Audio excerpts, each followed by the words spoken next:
He married a rich woman for money, then fell for her younger sister. Kolo was a man who never wanted to suffer. He was born in a dusty village where people worked hard from sunrise to sunset just to eat once a day. But Kolo always believed that suffering wasn't meant for him. He was good looking, charming, and he knew how to make people like him.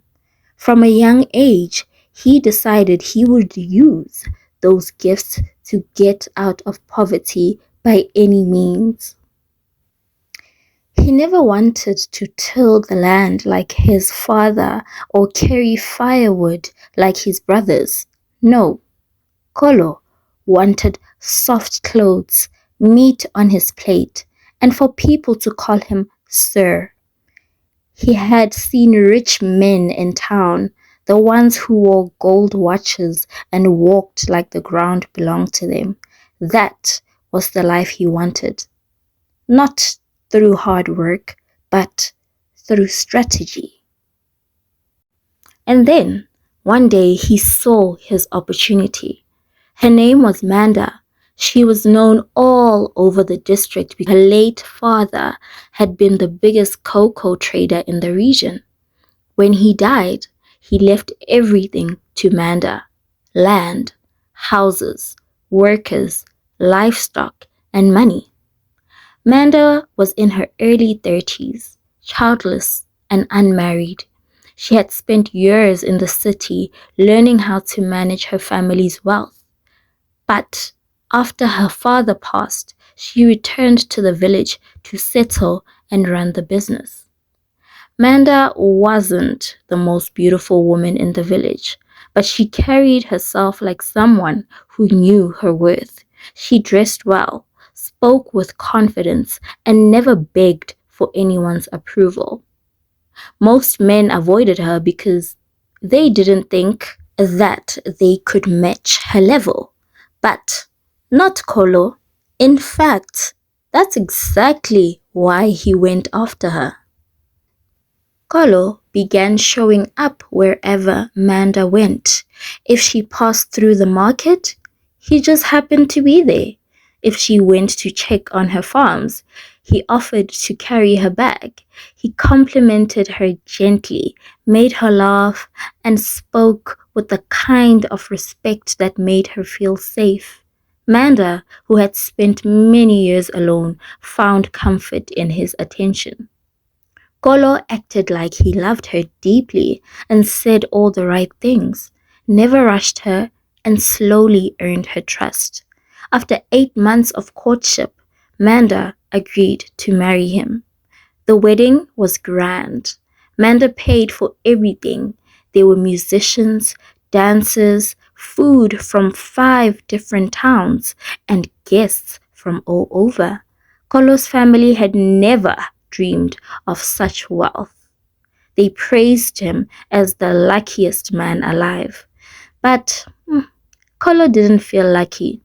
He felt victorious. He had finally made it. He had made it from a poor boy with no future to the husband of a wealthy woman. He moved into Manda's estate, wore fine clothes, gave instructions to workers, and held meetings in offices he didn't build. He called it a blessing, but deep down, he knew it was a well-executed plan. At first, Kolo treated Manda well. He was affectionate, supportive, and respectful, but over time, he got more and more comfortable. His behavior changed. He started acting like he was the one who owned everything. He made financial decisions without asking her and used her car without permission. He even scolded the workers in her name. Manda noticed the changes, but she didn't confront him immediately. She wanted her marriage to work. She had waited so long to find someone, and now that she had a husband, she did not want to push him away. So she stayed quiet, hoping he would calm down. Then one day, Manda's younger sister came back to the village. Her name was Lena, and she was 10 years younger than Manda. And unlike her sister, she was carefree, warm, playful. She had been away studying herbal medicine and community health in another province. She returned to the village and set up a small clinic where she could help the sick, especially children and elders. Everyone loved her immediately. She was friendly, kind, and never walked past anyone without greeting them. Kolo noticed her from the moment she arrived. Lena wasn't wealthy. She wore simple clothes and her hands were often stained with herbs or medicine. But there was something about her that Kolo could not ignore. Maybe it was the way she laughed without pretending. Maybe it was the way she listened when people spoke. Or maybe it was the one thing he had never felt with Manda: real attraction. At first, Kolo tried avoiding it. He told himself that she was just his sister-in-law and the feeling would pass, but it didn't. The more he saw her, the more he wanted to be around her. He found excuses to visit her clinic. He brought her gifts and said they were from Manda. He started helping her fix things, carrying water, chopping wood, or building shelves. Lena appreciated the help and thanked him politely, but she had no idea what he was doing. Kolo was no longer hiding it very well. His eyes lingered too long. His compliments became too personal. Lena started to feel uncomfortable. One evening, it rained heavily, and Lena's roof started leaking. She was home alone and trying to move things when Kolo suddenly showed up. He said that he was worried about her and offered to help, but she didn't want to let him in. But the rain was pouring and she was struggling. He came in. He helped her fix the leak temporarily and sat down by the fire. Then he said something that shook her. "I didn't marry your sister for love," he said quietly. "I did it for the life she could give me. But what I feel for you, that's real." Lena froze. She couldn't believe what she was hearing. "You're my sister's husband," she said. "What you're saying is wrong." "I know," he said, "but I can't help it. Every time I see you, I feel alive." Lena told him to leave. She didn't sleep that night. Her heart was heavy. She knew she had to stay away from him, but life doesn't always obey our thoughts. Kolo didn't stop.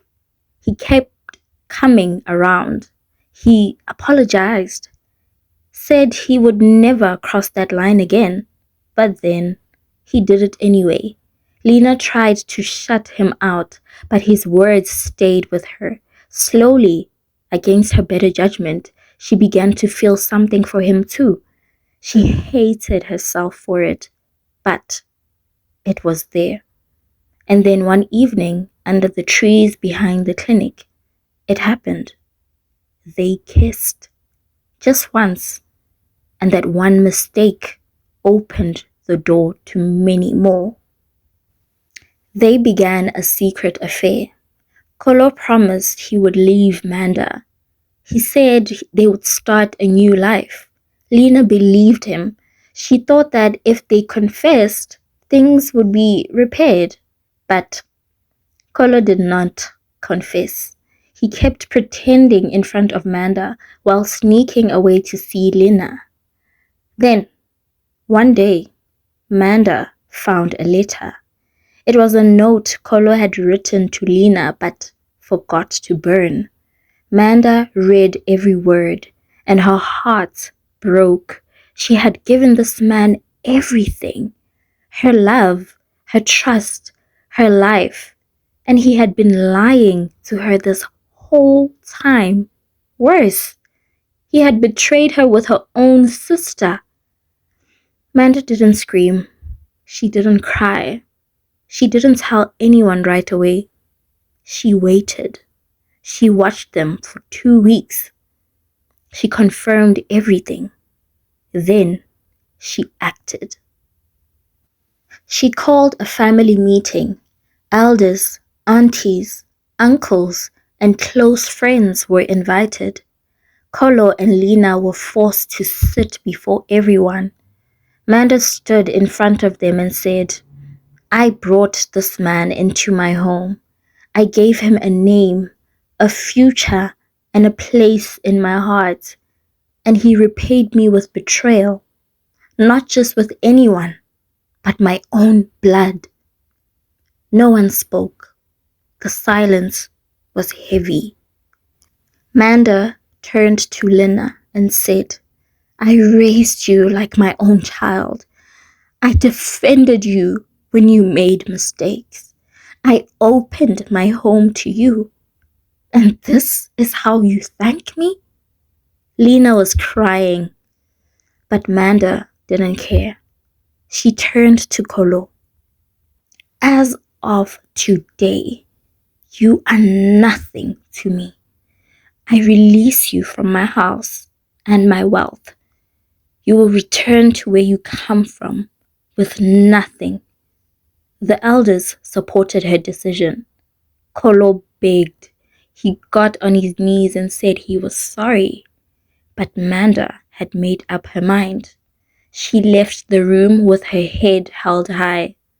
Kolo was thrown out. The wealth that he had chased was now gone. Lena left the village shortly after. Some say she went to another town to work in a small healthcare center.